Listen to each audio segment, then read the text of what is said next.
नमस्कार साथियों, एक बार फिर आपका स्वागत है आज के क्लासेस में।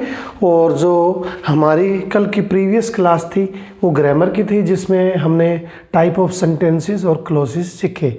और जो हमारा इसके अलावा besides this I am taking your Indian literature classes, और इसके अलावा हमारी इंडियन लिटरेचर की क्लासेस चल रही हैं, जिनमें मैंने आपको मुल्क राज आनंद की क्लास पढ़ा दी है। और आज जो मैं आपके लिए क्लास लेकर आया हूँ वो हमारे ग्रेटेस्ट नॉवेलिस्ट आर के नारायण के बारे में है, जिनमें से लगभग क्वेश्चन हमारे एग्ज़ाम में रहता है।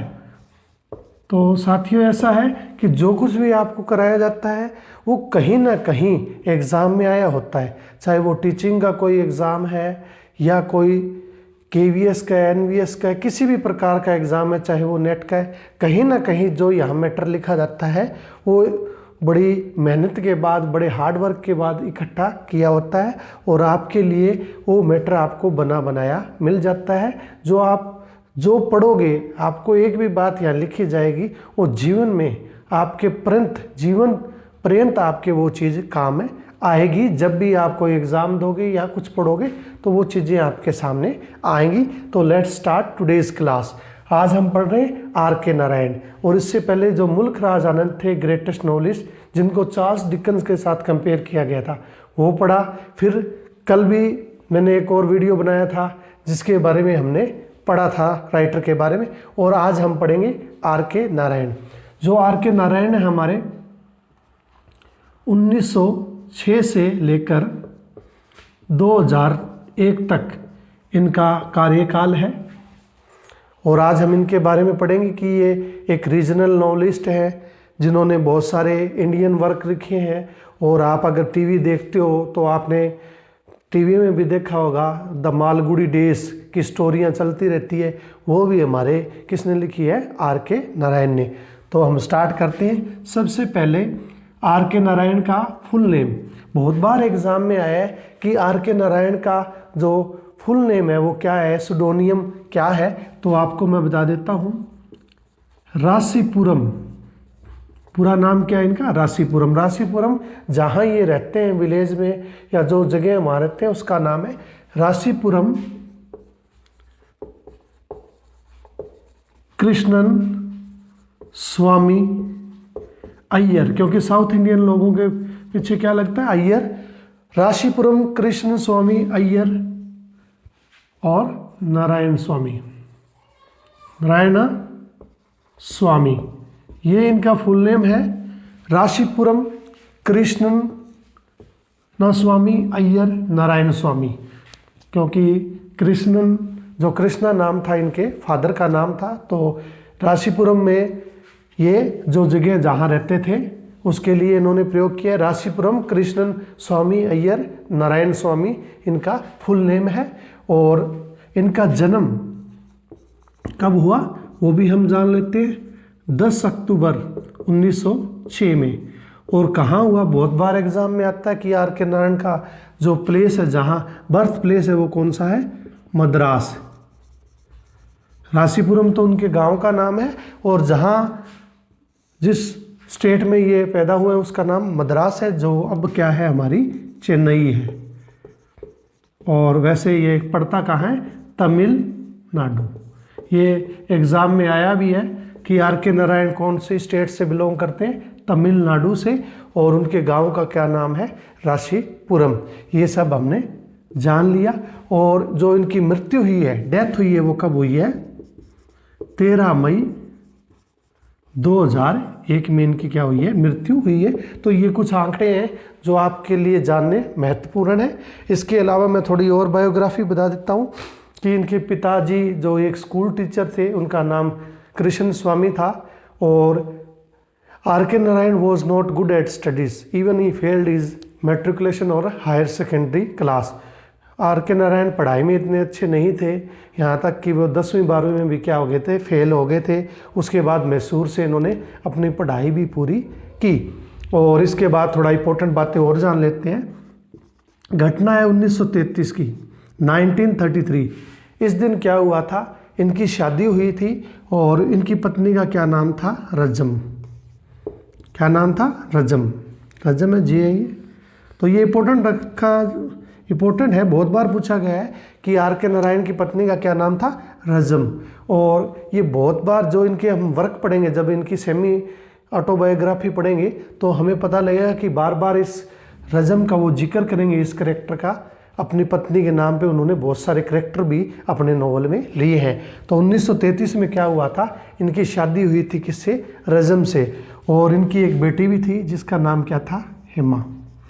और उसके बाद 1939 को क्या हुआ, तुरंत इनके 6 साल जब शादी को हुए तो एक दिन जो इनकी पत्नी थी उन्हें टाइफाइड हो गया, या वो बीमार हो गई, जिसके कारण उनकी क्या होगी, मृत्यु हो गई थी। इसके बाद आर के नारायण ने बहुत सारे वर्क लिखे जिनसे हमें पता भी लगता है कि वो अपनी पत्नी से बहुत ज़्यादा अटैच थे और उसी को लेकर उनकी बड़ी समस्याएं भी थी। तो ये सब मैंने छोटी छोटी बातें हैं वो आर के नारायण के बारे में आपको बता दी। और इसके अलावा जो लगभग ये प्ले सेट करते हैं वो मालगुडी के अंदर हुए। मालगुडी एक फिक्शनल टाउन है। फिक्शनल टाउन क्या होता है कि जो असल में नहीं होता, जो हमारी माइंड की कल्पना होती है उसको हम क्या बोलते हैं, फिक्शनल।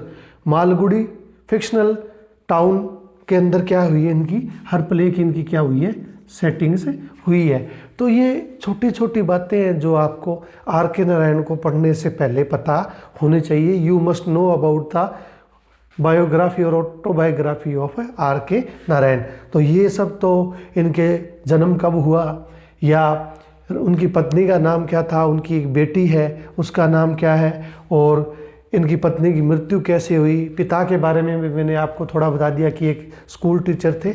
और अब जो इनके इम्पोर्टेंट वर्क है जहाँ से हमारे एग्ज़ाम में लगभग आता है तो वो हम पढ़ लेते हैं। अगर आप लिख नहीं पाते हो तो स्क्रीनशॉट ले लिया करो इसका, उससे भी कोई प्रॉब्लम नहीं होगी। तो आज हम इसके पढ़ने जा रहे हैं। और ये रीजनल पोइट भी है, थोड़ा सा और बता दूं आपको, ये रीजनल पोइट है। जैसे थॉमस हार्डी हमारे ब्रिटिश पोइट हैं, उसी प्रकार ये भी हमारे क्या है, रीजनल पोइट। रीजनल पोइट वो होते हैं जो अपने आसपास के इलाके के बारे में, अपने रीजन के बारे में लिखते हैं। क्योंकि जहाँ आर के नारायण का मैंने बताया कि मद्रास चेन्नई में वो रहते थे, तो उन्होंने जो प्ले लिखे हैं वो लगभग वहीं के बारे में लिखे। रीजनल पोइट है थॉमस हार्डी की तरह। और पिछले में हमने ये भी जाना था कि जैसे मुल्क राज आनंद को चार्ल्स डिकन के साथ कंपेयर किया गया, उसी प्रकार आर के नारायण को किसके साथ कंपेयर किया गया है, थॉमस हार्डी हमारे ब्रिटिश नॉवलिस्ट के साथ। तो इनके जो फेमस वर्क है उनको जान लेते हैं, और थोड़ी थोड़ी मैं आपको स्टोरी भी बीच बीच में उसकी बताता रहूँगा। तो सबसे पहले हम 1935 की बात करते हैं। अगर हम उसमें मुल्क राज आनंद का जाने तो वो 1935 में उनका क्या था, अनटचेबल था। और इनका जो वर्क आया उसका नाम क्या था आपको मैं बता देता हूँ। जो फर्स्ट वर्क था उसके बारे में हमें जान लेते हैं। आर के नारायण का जो फर्स्ट वर्क है 1935 में, फिर 1937 में आ जाएगा। जो फर्स्ट वर्क है उनका Swami and friends, Swami and friends, ये इनका फर्स्ट वर्क है। इससे इनकी शुरुआत होती है नॉवल की, जब वो क्या लिखते हैं अपना फर्स्ट वर्क। बहुत बार एग्जाम में है, जब भी आप किसी राइटर को पढ़ते हो तो उसका फर्स्ट और लास्ट वर्क आपको मालूम होना चाहिए। You must know the first and last work of any writer. तो इनका आर के नारायण का फर्स्ट वर्क क्या था, स्वामी एंड फ्रेंड। और मुल्क राज आनंद का क्या था, अनटचेबल। थोड़ा आपको सीक्वेंस बनाने के लिए दोनों कंपेयर कर देता हूँ, बाकी कोई ज़रूरी नहीं है। स्वामी एंड फ्रेंड्स ये इनका एक है सबसे पहला क्या था, नॉवल था, जिसके अंदर अपनी चाइल्डहुड, जो बचपन की यादें हैं उनके बारे में उन्होंने लिखा था। चाइल्ड साइकोलॉजी के बारे में लिखा गया है। और इसका मुख्य जो हीरो है वो कौन है, स्वामी है। और इसमें से क्वेश्चन भी रेज हुआ था कि जो ये स्वामी और उसके फ्रेंड जो गेम खेलते हैं वो गेम कौन सी थी, हमारी क्रिकेट थी। क्रिकेट खेलते हैं वो, तो कौन सी गेम खेलते हैं स्वामी और उसके फ्रेंड्स, क्रिकेट। और ये चाइल्ड साइकोलॉजी के ऊपर बेस है, अपने बचपन की यादें हैं उसके बारे में बताता है। और इसे हम सेमी ऑटोबायोग्राफी भी कह सकते हैं, क्योंकि उनके आर के नारायण की जीवन की घटनाएं हैं वो स्वामी एंड फ्रेंड्स में हमें दिखती है। उसके बाद इनका वर्क आया था 1937 में, जो था the bachelor of arts. The bachelor of arts ये भी काफ़ी इम्पोर्टेंट वर्क है। इसके अंदर भी वो इनकी सेमी ऑटोबायोग्राफी है। और जो हमारा मुख्य कैरेक्टर है उसका नाम क्या है? चंद्रन। हमें याद रखना है, बहुत बार एग्जाम में पूछा गया है कि बैचलर ऑफ आर्ट्स में जो मुख्य कैरेक्टर उसका क्या नाम है? चंद्रन है। तो वो चंद्रन के माध्यम से 2 या 3 स्टोरी उसमें वो सिद्ध करते हैं, उसमें बताते हैं कि चंद्रन एक कॉलेज में जाने वाला लड़का है, पढ़ाई में बड़ा होशियार है, और वो यहाँ तक कि हिस्ट्री का जो डिपार्टमेंट होता है उसको सेक्रेटरी भी बना दिया जाता है, इतना इंटेलिजेंट होता है वो अपनी कॉलेज लाइफ में। और उसके बाद ये तो पहली कहानी होती है, इसमें 4 सिक्वेंशियल स्टोरी दिखाई गई है, जिसमें पहली स्टोरी में चंद्रन है वो कॉलेज के अंदर सेक्रेटरी बन जाता है, अच्छा स्पीकर होता है। और उसके बाद उसके जीवन में मोड़ आता है, वो जब जॉब ढूंढने के लिए बाहर जाता है, चेन्नई वगैरह जाता है, तो वो जॉब ढूंढता है, लेकिन he is could not able to find a suitable job for him. उससे अच्छी जॉब नहीं मिलती। और हम उसमें देखते हैं कि वो पूरे दिन घूमता रहता है इधर उधर, और जब टाइम मिलता है तो वो पेड़ों के नीचे सो जाता है या नदी के किनारे बैठा रहता है। और एक दिन उसकी मुलाकात किससे होती है? मालती से। मालती बहुत ही ब्यूटीफुल लड़की थी जिससे चंद्रन की मुलाकात होती है, और वो उससे शादी करना चाहता है। लेकिन भगवान को कुछ और ही मंजूर था कि जो इनकी कुंडली थी, हॉरोस्कोप थी, वो आपस में मैच नहीं करती है और इनकी शादी नहीं हो पाती है। उसके बाद जो चंद्रन है वो कहाँ आ जाता है? अपने गांव में आ जाता है। और उसके बाद वो वहाँ रहने लग जाता है, और अंत में उसकी शादी किसके साथ हो जाती है? सुशीला के साथ। इस प्रकार ये भी सेमी ऑटोबायोग्राफी है। जैसे कि R.K. नारायण की पत्नी की भी क्या हो जाती है? मृत्यु हो जाती है। उसी प्रकार जो चंद्रन है और उसकी पत्नी है उसकी भी क्या हो जाती है? मृत्यु हो जाती है। तो इसमें चंद्रन और मालती का कैरेक्टर दिखाया गया है। इसके बाद हम नेक्स्ट पढ़ते हैं इनका। नेक्स्ट वर्क है इनका जो 1938 में पब्लिश हुआ था। देखो डेट याद रखना थोड़ा इम्पोर्टेंट हो जाता है, क्योंकि कई बार हमसे उसकी पब्लिकेशन डेट भी पूछ ली जाती है। तो नेक्स्ट था the dark room. The dark room ये सारी कहानी सावित्री और एक करेक्टर रमनी, उसका इनडिफरेंट हस्बैंड है, उसके बारे में है। तो ये वैसे तो डार्क रूम है वो महिलाओं को डेडिकेटेड है कि जो पुरुष प्रधान समाज होता है वहाँ पे महिलाओं की रिस्पेक्ट नहीं की जाती। उसके बारे में बताया गया है कि कैसे जो रमनी है, सावित्री का हस्बैंड है, उसके ऊपर कैसे अत्याचार करता है, उसकी रिस्पेक्ट नहीं करता है। यहाँ तक कि वो सारा दिन उसके लिए काम करती है, अच्छा खाना बनाती है, फिर भी वो उसकी रिस्पेक्ट नहीं करता है। वो मानता है कि ये पुरुष प्रधान देश है, ये पुरुष प्रधान है, और वो अपने आप को सर्वश्रेष्ठ मानता रहता है। यहाँ तक कि एक दिन क्या होता है कि जो रमनी है वो फाइनेंशियल कंपनी में काम करता है, और उसकी मुलाकात शांताबाई से होती है, और Ramani fell in love with Shantabai, और उसको किससे प्रेम हो जाता है? शांताबाई से। और उसके बाद वो उसके घर में और झगड़ा शुरू हो जाता है। और जब सावित्री को पता लगता है कि उसके हस्बैंड के एलसेट लव अफेयर है किसके साथ? शांताबाई के साथ, तो वो अब यहाँ तक ये कुछ नहीं बोलती है, और वो अपने आप को अच्छा बनाने की कोशिश करती है, सुंदर दिखने की कोशिश करती है, लेकिन वो रमनी को अट्रैक्ट करने में क्या हो जाती है? असफल हो जाती है। और अंत में वो सावित्री को बड़ा बुरा लगता है, और वो सी वॉन्ट्स टू कमिट्स सुसाइड, वो सोचती है कि क्यों ना वो आत्महत्या कर ले। तो इस विचार से वो नदी के अंदर छलांग लगा देती है। और जब वो नदी में छलांग लगाती है तो वहाँ कोई ब्लैक स्मिथ व्यक्ति होता है, लोहार व्यक्ति होता है, वो तो वो और उसकी पत्नी सावित्री को बचा लेते हैं। कुछ दिन वो उनके पास रहती है, टेंपल में जाती है, तो उसको विभिन्न प्रकार की बातें सुनने को मिलती है कि ये औरत कहाँ है, कहाँ से आई है, कौन है। तो ऐसी बातें सुनती है तो उसको फिर अपने घर की याद आती है, उसको होम सिकनेस हो जाती है, अपने बच्चों की याद आती है, रमनी की याद आती है। तो वो दोबारा लौट के कहाँ जाती है, अपने विलेज मालगुड़ी में लौटकर अपने हस्बैंड के पास आ जाती है। लेकिन वहाँ भी उसकी दोबारा जब आती है तो उसकी कोई भी रिस्पेक्ट नहीं की जाती। तो आपको बता दिया कि वुमेन प्लाइट के बारे में, ये महिलाओं की जो दुर्दशा है उसके बारे में the dark room R.K. Narayan ने नॉवल लिखा है। चलो ये भी हमारा हो गया। उसके बाद हम नेक्स्ट पढ़ते हैं जो 1945 यानी कि 1945 में जो पब्लिश हुआ और इम्पोर्टेंट वर्क है R.K. नारायण का, द इंग्लिश टीचर।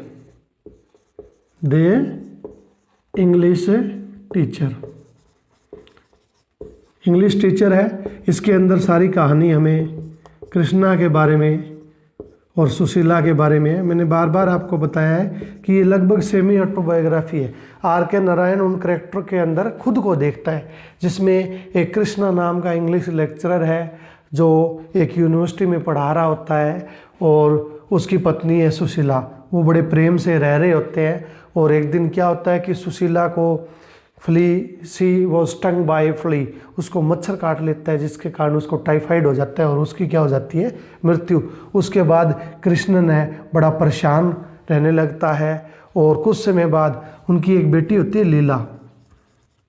तो उसी के सहारे वो अपना जीवन गुजारने की कोशिश करता है। तो जैसे कि हम देखते हैं लगभग इनकी सेमी ऑटोबायोग्राफी है, तो लगभग इन करेक्टर के अंदर R.K. नारायण किसको देखता है, अपने आप को देखता है। तो ये हो गया हमारा द इंग्लिश टीचर। आपको याद रखने हैं ये वर्क सभी, ठीक है। लास्ट में मैं आपको लिखा भी दूंगा। इसके अलावा फिर इसके बाद द फाइनेंशियल एक्सपर्ट भी है जो आता है 1947 के करीबन। द फाइनेंशियल एक्सपर्ट इनका प्ले है और ये प्ले लगभग जो इनके भाई थे उनके कहने पे R.K. नारायण ने ये प्ले लिखा था। इसके अंदर मार्गिया नाम का एक कैरेक्टर है। देखो लगभग इनमें कैरेक्टर इंपॉर्टेंट होते हैं और वो फाइनेंशियल एडवाइज़र है। वो लोगों को ये बताता है कि कैसे पैसा है वो खर्च किया जाए, मनी सेव कैसे किया जाए, इस प्रकार की राय है वो लोगों को देता है। और सारा दिन एक बनियन ट्री के नीचे बैठा रहता है और आते जाते लोग जो भी उससे फाइनेंशियल एक्सपर्ट से राय लेते हैं तो उनको वो हर प्रकार की राय देता रहता है और उसका नाम क्या होता है, मार्गिया। तो ये फाइनेंशियल एक्सपर्ट के बारे में छोटी सी कहानी रहती है। उसके बाद हमारा इम्पोर्टेंट है जो वर्क है जिसके लिए R.K. नारायण को साहित्य अकेडमी अवार्ड भी मिला था, उसके बारे में डिस्कस करते हैं। और उसके हर कैरेक्टर इंपॉर्टेंट है क्योंकि लगभग ये फेवरेट रहता है, R.K. नारायण का जो फेवरेट वर्क है, क्योंकि उसके लिए उनको साहित्य अकेडमी अवार्ड भी मिला है जो 1958 में पब्लिश हुआ था, 1958 में। उसका नाम क्या था, द गाइड। आपने ये तो अगर आप लिटरेचर थोड़ा बहुत पढ़ते हो तो आपको पता ही होगा कि इसके ऊपर मूवी बनी है देवानंद की, द गाइड, जिसके अंदर मान लो जो देवानंद है उन्होंने एक्टर का रोल प्ले किया है। तो 1958 में द गाइड R.K. नारायण ने लिखा था और इनके लिए 1960 में इन्हें क्या दिया गया था, साहित्य अकेडमी अवार्ड। 1960 में उन्हें इस वर्क के लिए R.K. नारायण को क्या दिया गया था, साहित्य अकेडमी अवार्ड दिया गया था। 1958 में ये पब्लिश हुआ। तो इसकी हम कहानी जान लेते हैं। तो उससे पहले मैं थोड़े करेक्टर बता देता हूँ ताकि फिर कहानी हमारी अच्छी तरह से आपको समझ आती है। मेन करेक्टर है वो हमारा राजू है। इसके अंदर राजू है, फिर मार्को है और हीरोइन है वो क्या है, रोजी है और वेलन भी है। ये 4 करेक्टर हैं इसके अंदर। तो आपको थोड़ा बता दूं कि राजू हीरो है, मार्को आर्कोलॉजिस्ट है, रोजी हीरोइन है। तो ये कहानी जब शुरू होती है तो राजू है वो एक चाय की दुकान पे काम करता है रेलवे स्टेशन पे, और मार्को और रोजी हैं वो उस ट्रेन से उतरते हैं। जो मार्को वो एक आर्कोलॉजिस्ट है। आर्कोलॉजिस्ट क्या होता है, जो पहाड़ों की या गुफाओं की क्या करता है, खोज करता है, या पुरातत्व विज्ञान की क्या रखता है, नॉलेज रखता है। तो वो मालगुड़ी के अंदर आता है और गुफाओं पे कुछ एक्सपेरिमेंट करना चाहता है। उसके साथ उसकी जो बिलव्ड है, प्रेमिका या पत्नी मान लीजिए, रोजी उसके साथ होती है और वो रोजी है वेरी एम्बिशियस है and she wants to be a dancer. वो क्या बनना चाहती है? डांसर बनना चाहती है। जब वो राजू से मिलते हैं तो उसके पास चाय पीते हैं और राजू को कहते हैं कि क्यों ना तुम हमारे गाइड बन जाओ, क्योंकि द गाइड ही है ना नाम, तो आप हमारे गाइड बन जाओ और पहाड़ और गुफाएं हैं वो हमें दिखाओ। तो राजू है वो भी एक फ्लर्ट टाइप का बंदा होता है, वो चाहता है कि वो रोजी को क्या कर ले, इम्प्रेस कर ले और उससे क्या कर ले, शादी कर ले। तो वो उसको कॉम्प्लीमेंट देता रहता है रोजी को कि तुम बहुत अच्छी डांसर हो, बन सकती हो, लेकिन मोरक्को है वो तुम्हें बनने नहीं देगा। अगर तुम इससे अलग हो जाओ तो मैं तुम्हारी डांसर बनने में सहायता कर सकता हूँ। इस प्रकार जो राजू है और रोजी है उनके बीच में नज़दीकियाँ बढ़ जाती है, वो आपस में प्रेम करने लगते हैं। और एक दिन जब मार्को को पता लगता है इस सब लव अफेयर का, तो वो रोजी को छोड़कर वहाँ से चला जाता है।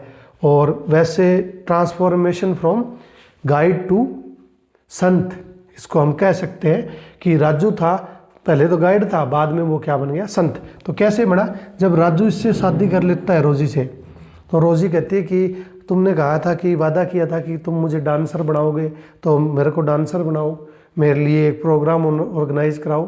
तो वो कैसे भी करके एक अपना ड्रामा वहाँ ऑर्गेनाइज कराता है, डांस शो ऑर्गेनाइज कराता है जिसमें रोजी डांस करती है और उसके बाद रोजी एक फेमस डांसर बन जाती है। लेकिन जो राजू है वो गलत संगति में, ही फॉल इन बैड कंपनी, वो बुरी संगत में पड़ जाता है and he started drinking liquor और वाइन एंड स्टार्ट गैम्बलिंग, वो जुआ शराब शुरू कर देता है और रोजी का क्या करता है, शोषण करता है, उसे घर से बाहर भी नहीं निकलने देता। और एक दिन क्या होता है कि जो मार्को है वो रोजी को एक लेटर लिखता है जिसमें लिखता है कि कुछ ज्वेलरी तुम्हारी मेरे पास है, अगर तुम चाहो तो वो ले सकती हो। तो वो लेटर किसको मिल जाता है? राजू को मिल जाता है और राजू उस पर मान लो फेक साइन कर देता है। तो जब वो मार्को को लेटर मिलता है तो वो पहचान लेता है कि ये राइटिंग रोजी की नहीं है, ये राइटिंग तो राजू की है, और वो राजू पे केस कर देता है जिसके कारण राजू को जेल हो जाती है। और ये क्वेश्चन बहुत बार है कि राजू को कितने साल की जेल होती है? 2 साल की। राजू को 2 साल की इम्प्रिजनमेंट हो जाती है, जेल हो जाती है, वो सेट टू जेल, और उसे जेल में भेज दिया जाता है। और जब 2 साल बाद वो वापस आता है तो सब कुछ बदल चुका होता है और वो एक गांव में जाके मंदिर में बैठ जाता है। और उस मंदिर का नाम क्या है, गांव का नाम क्या है? मंगला नाम का एक गांव होता है जिसके अंदर राजू अपनी सज़ा काटने के बाद वहाँ जाता है और वहीं पे उसकी मुलाकात एक वेलन नाम के करैक्टर से होती है। वेलन नाम के इनोसेंट व्यक्ति से उसकी मुलाकात होती है। और राजू जब जेल से बाहर निकलता है तो उसकी beard, he has a long beard, उसकी लंबी दाढ़ी बड़ी हुई होती है, बड़े बड़े बाल होते हैं। तो वेलन उसको एक संत मान लेता है और सारे गांव वाले उसके पूजा पाठ करने लग जाते हैं और वो जो राजू है उसी मंदिर में रहना शुरू कर देता है। लोग उसे पुजारी की उपाधि दे देते हैं। और कुछ समय बाद उस गांव में बाढ़, या जिसको हम कहते हैं सूखा पड़ता है, ड्रोट पड़ता है, बारिश नहीं होती है। तो वो पुजारी से कहते हैं कि पुजारी जी अगर आप व्रत रखते हो तो हमारे यहाँ बारिश हो सकती है। तो जो राजू है वो व्रत रखता है 13-14 दिन का।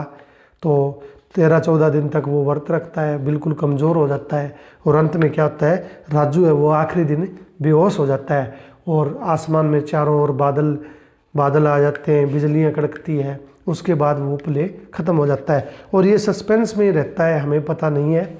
स्टोरी पढ़ेंगे तो हमें पता लगेगा कि हमें पता नहीं लगता कि राजू मर गया था या बेहोश हो गया था, बारिश हुई नहीं हुई, इस कहानी को बीच में ही सस्पेंस में छोड़ दिया जाता है। तो बड़ी अच्छी है द गाइड, आप चाहें तो डिटेल में you must study on your own. बाकी मोस्ट इंपॉर्टेंट बातें जैसे कि 2 साल की सज़ा हुई थी, राजू, मार्को, रोजी कौन थे, मैंने ये बातें आपको बता दी है जो लगभग इस एग्ज़ाम में आती है। और जो इम्पोर्टेंट था 1960 में, जिसके लिए इनको क्या दिया गया था, साहित्य अवार्ड, और देवानंद की फिल्म भी इस पर बनी है। ठीक है, तो ये आपको सब बता दिया है। उसके बाद हम चलते हैं। वैसे तो इनका मालगुडी डेज के अंदर 32 स्टोरी पब्लिश हुई है, जिसके अंदर इनका माई डेज भी है जिसके अंदर माई डेज के अंदर ये अपनी सेमी ऑटोबायोग्राफी इन्होंने लिखी है। तो ये सब हमारा आज था आर के नारायण के बारे में। हमने कुछ वर्क इनके स्टार्टिंग से लेकर जो मोस्ट इम्पोर्टेंट वर्क है वो मैंने आपको करवा दिए हैं, और आगे भी अगर इसमें कहीं कोई कमी रह जाती है तो ऐसा नहीं है दोबारा वीडियो नहीं बनाएंगे, हम डिटेल में वीडियो बना देंगे। इसके अलावा छोटे छोटे क्वेश्चन है वो भी हम करेंगे। अंत में मैं एक क्वेश्चन और बता देता हूँ कि जो आर के नारायण थे और उनको पद्म भूषण भी मिला है, पद्म विभूषण भी मिला है, लेकिन उनको पद्म श्री अवार्ड नहीं मिला है। पद्म भूषण, पद्म विभूषण और साहित्य अकेडमी अवार्ड 3 प्रकार के अवार्ड मिले हैं, लेकिन उनको पद्म श्री अवार्ड नहीं मिला है। ये पिछले एग्ज़ाम में टेट में भी आया था कि कौन सा अवार्ड आर के नारायण को नहीं मिला है, तो ये भी मैंने आपको बता दिया। और बाय द वे कोई छोटी मोटी बात इसमें रह जाती है, क्योंकि इतना मैटर होता है कि some time it skip from my mind, कि दिमाग से कुछ बताना निकल जाता है, तो फिर हम कभी इसको वीडियो को दोबारा अल्टरनेट करके बनाएंगे तो वो बातें भी आपकी कमी पूरी कर दी जाएगी। और मैं हर बार आपको बताता हूँ साथियों कि जो आपको चीज़ करवाता हूँ वो कहीं ना कहीं एग्ज़ाम में आई होती है, और अनुभव के आधार पे ही वो चीज़ें आपको कराई जाती है।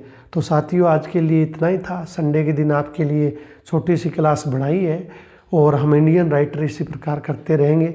और ग्रामर की साइड बाय साइड जैसे क्लोजेस की आपको क्लास दी, आप कमेंट करके बताएं कि सर थोड़ा ज़्यादा कराओ या हमें समझ नहीं आया, तो वो भी आपको मैं दोबारा बना दूंगा अगर कोई समस्या आई है तो टिल देन साथियों take care, enjoy your Sunday.